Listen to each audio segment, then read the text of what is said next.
この胸の炎は消えん。求めるものはただ一つ。 Hello, my name is Silveroxis, and this week's unit coming to Octopath Traveler Champions of the Continent is Osvald, the scholar seeking revenge from Octopath Traveler 2. He is here to very powerful magic scholar and to discuss what he does. As I said, he is a scholar. His role is that he's a fire, ice, lightning DPS / debuffer. His special abilities is that he introduces for our server the follow-up mechanic, as he allows all front row units to follow up on any fire, ice, or lightning attacks they make with an additional strong hit of that same element. He also introduces the frostbite debuff into the game, which makes an enemy lose a shield point and take minor magic damage each time they take an action. His preferred weapons are Stalwart and Brilliant Tones for damage cap. His hit count is very low, except for Elemental Barrage, which likely won't hit good damage due to its multiple element spread. Cosmic Tome can work as well for a bit of both, but if he's your main DPS, he needs damage cap. And to follow up on that, his preferred accessories: damage cap, damage cap, damage cap, damage cap. After that, magic increasing is fine if he isn't reaching cap, but with only 3 strong hits, he probably is, and his 3 hits are very strong, including his ultimate that gives himself potency up, and the skills also can get 1.5 times stronger, as you'll see later. He just needs damage cap. He just needs damage cap, and if for some reason you have spare room, you don't have enough damage cap accessories, or you're not strong enough to hit damage cap, or he's just there to be a debuffer as well, then I would recommend like status ailment extenders are useful to extend all the magical debuffs so they last longer, because they can be quite useful for helping with shield shaving. So moving on to his passive skills and latent power. His first passive is self 20% fire, ice, lightning damage up, and at 6 star this effect increases to 30%, and he gains the ability to land critical hits with magic. This is just your basic and always good to have passive damage up passive, so you don't need accessories or other units to help you get damage up. Plus it lets him crit with magic, which is neat. His hit count still sucks though. His 3-star passive is what I said a little bit earlier, is while in the front row, when a front row ally uses a fire, ice, or lightning damaging ability, that ally will follow up with an additional 1-hit random target attack of that same element, starting at 1 × 200 power, scaling up to 1 × 230 power from the level 88 skill board enhancement. And the follow-up attack is calculated based on that ally's stats and buffs, and you can do 1 follow-up attack per element. So what this means is, yes, if Cyrus uses his ultimate or Lemaire uses his multi-element skills, they will actually follow up 3 times, once for fire, ice, and lightning. So there are some funny, mean things you can do with this, but in general, if Frederica does a fire attack, she's just doing 1 extra hit of fire. If Isla does a fire or lightning attack, whichever one, does 1 hit follow-up additional on top of that, so it just basically adds an extra hit count to everyone's moves, as long as Osvald is in the front row. His latent power is called Concentration. It has an initial cooldown of 4 turns, and its recharge cooldown of 2 turns, which means it takes more time to get set up, but then once you are into a fight, he can basically use Concentration every other turn. So what Concentration does is, for that turn, when the latent is activated, it enhances and changes some of his spells to have extra effects. This effect cannot be extended. So for his skills, his basic hit in 1 star, he has a 1-hit single target of each element that inflicts that element's special magical debuff or status ailment for 2 turns. And then he has a 3-hit random target for every single element that does 15% resistance down for 2 turns per hit. And if you use Concentration on the 3-hit random targets, the range will become single target to guarantee you hit the target you want, and it'll also inflict 10% magic defense down for 2 turns per hit. So a little bonus debuff there.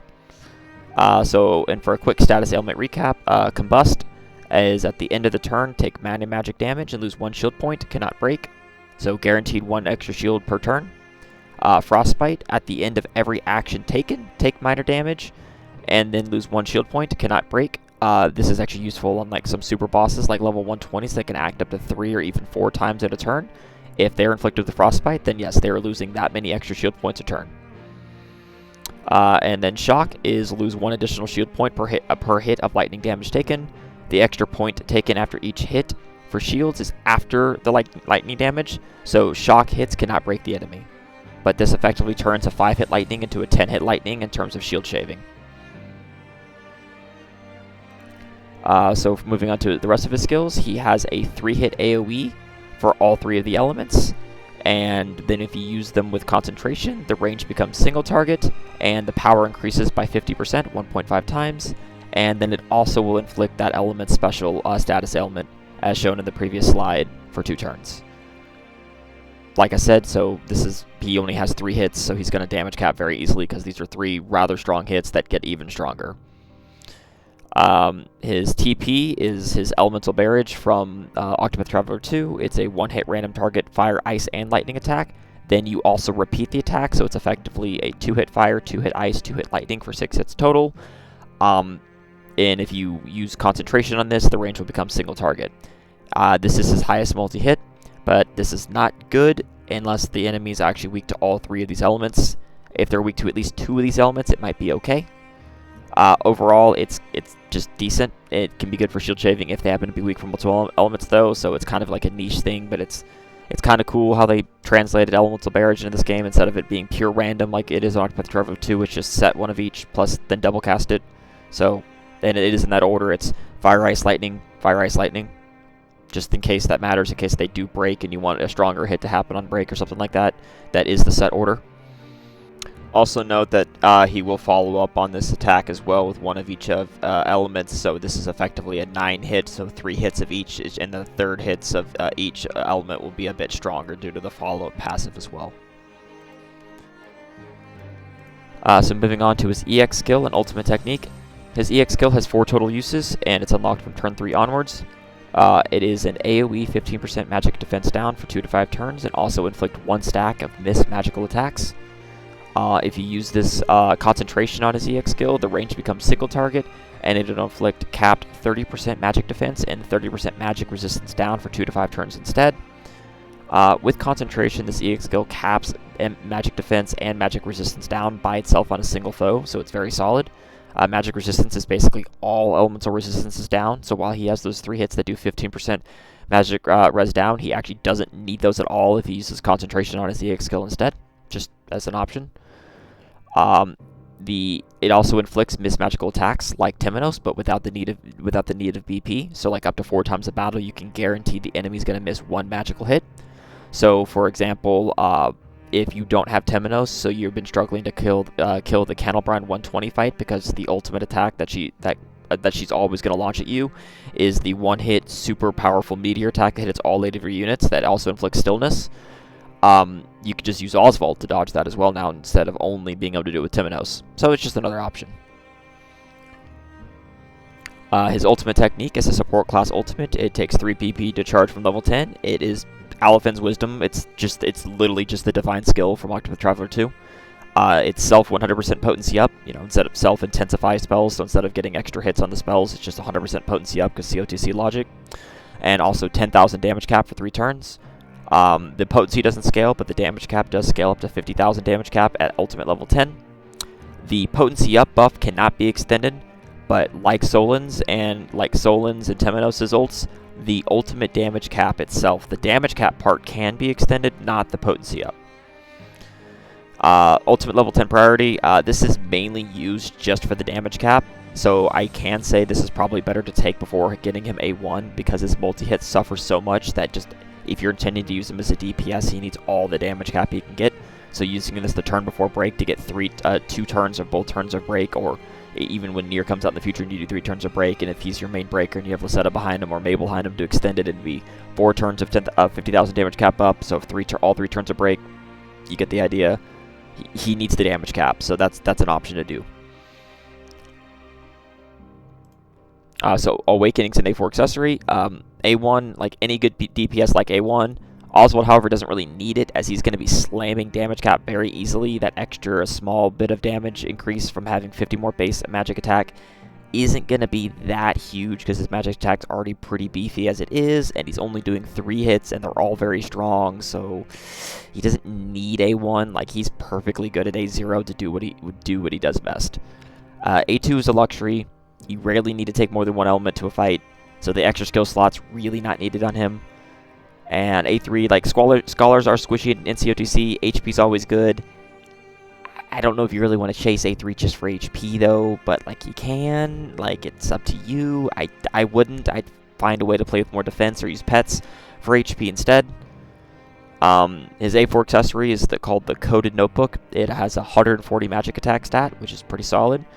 And what it does is while the wearer is in the front row, the wearer gains 20 SP regen, and you will also inflict a permanent 10% AoE fire, ice, and lightning res down. No turns at all. It's just, are you in the front row? Then all enemies are debuffed 10% fire, ice, and lightning res. Just, you're in the front row, the debuff is there. You go to the back row, the debuff goes away. It's that simple. The A4 tier rating of this is, I would actually say this is an A tier A4. It's a very good stats, like, for magic, in terms of at least magic. The SP regen is self-only, and it's not terrible. Permanent res down, if you're in the front row, is very solid. It's just not that difficult to cap without this, so while it's very good, it's just not needed. Because there's other gen pool A4s and even free A4s that can also help getting towards that like 30% passive res down cap without needing this.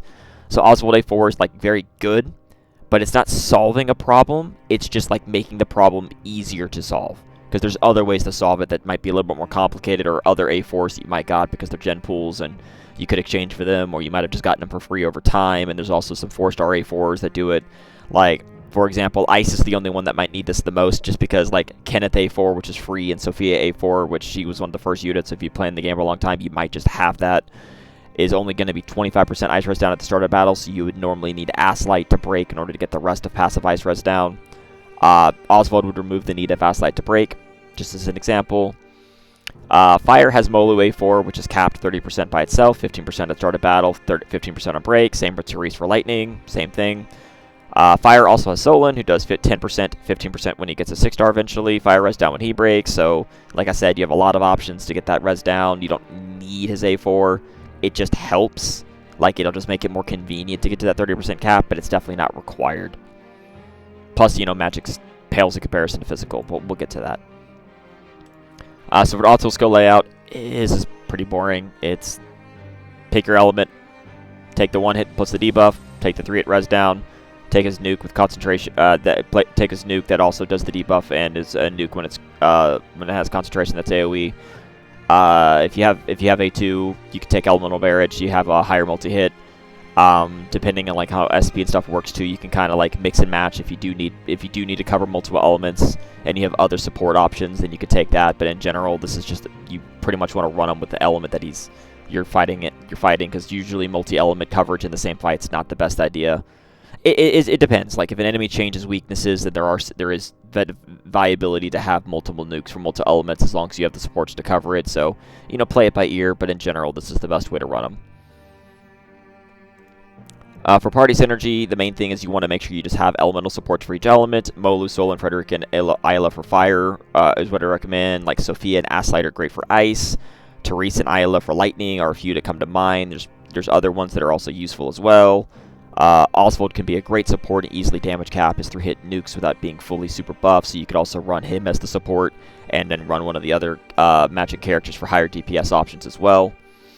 Like, Isla might be a better fire and lightning DPS than even Osvald because he can hit a 5-hit, and while it's less potency, it's still more hits, therefore more potential damage. Signa's great because it helps with fire res down and global ult debuffs. Canary's just great for shield shaving and breaking, although her ult buff won't hold Osvald if he uses his own ult. Isla is the Scholar unit to bring to any magic team, even if not matching the element, because he also specifically buffs Scholars with his active skill and his ultimate. Like, for all elemental damage up, ultimate is really good, so Isla should just be there if you're running a magic team anyway. I would recommend, if you're running like Scholars for a magic team, I'd recommend a tank like Kilns or Canary, or Canary sets dodge tank with a taunt / a pet or a taunt accessory in order to get the heat off Osvald and your other Scholars, because they're squishy. Another strike against magic users, unfortunately. And like Mabel for magic pet stacking on either Osvald or your magic DPS he's assisting is also recommended, because pet stacking is very important to get the most damage possible. And Mabel's the magic version of that, whereas you use Lucetta for physical. Alright, so whether you should pull or not to pull, plus his rating, to put it simply, Magic is just inferior to Physical. It's very fun, it's very interesting to play with, but it just pales in comparison.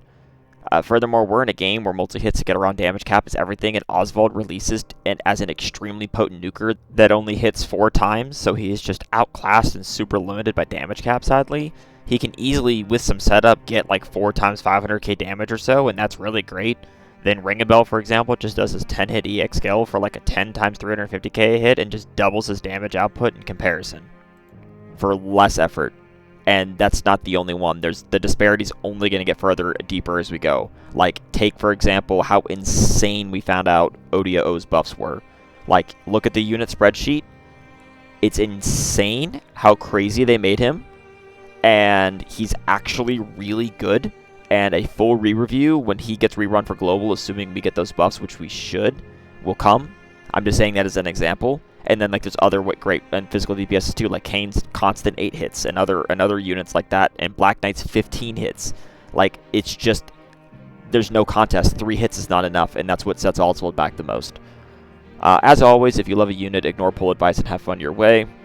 But otherwise, I'd recommend that if you're like an FTP player, tier 4, skip. Tier 3 low spend, passes only, also skip. I would say like tier 2 if you're a Dolphin. Even if you're a Dolphin, unless you're like a unit collector, I'd also skip. Maybe a good place to use a paid pity if you got one. Tier 1 as a whale. I mean, as many as you'd like to have, A4 10 is fine, or just the one for follow-up attack fun. I mean, you don't really need his A4 because you've got all the other options, but you can max the unit if you want. In terms of follow-up attack fun, I'd say C Spear Showcase. I'm sure he's going to make using Cyrus's ult and all 3 follow-ups. Make sure to comment that we love you, Spear, on that showcase, by the way. Just tell him I sent you. But overall DPS rating, I would give him an A tier for DPS because he's very strong, just limited by damage cap, so he can't be S tier. I'd give him B tier support, decent debuffs. That EX skill capping both is pretty solid, but it's still single target, so it's kind of limited because it's also not shaving shields while doing a whole bunch, so there's other options that are better. He has no healing options and no tank options, so overall, sadly, I'd have to rate him as a B+ tier unit. He's very fun, you can do a lot of cool things with him, but it's just, he's releasing at a time where he's basically better Cyrus, at a time that Cyrus is no longer good, and it's also Magic, so unfortunately, there's just not much that he can do. Because, for example, even the physical side, the Cecily is like the physical Cyrus, and she got double cast with her 6-star. I mean, with her TP, and then 6-star gave her infinite BP. Sorry to get that correct, but you get my point. Just physical gets everything, and Magic gets this. It's very fun, but I mean, there's just so much better stuff to come that I'd probably save your rubies for later, unless you really love them for Octopath Traveler 2. Anyway, please let me know if you're going to be pulling for Osvald below, and if you got lucky if you did pull for him, and if there's any other kind of content you'd like to see. Otherwise, please like, follow, and subscribe for more COTC content and difficult fight clears. I am aiming to keep clearing all the difficult 120 fights as soon as possible on release. And otherwise, I'll see you all next time. Hope you all have a wonderful day. Peace.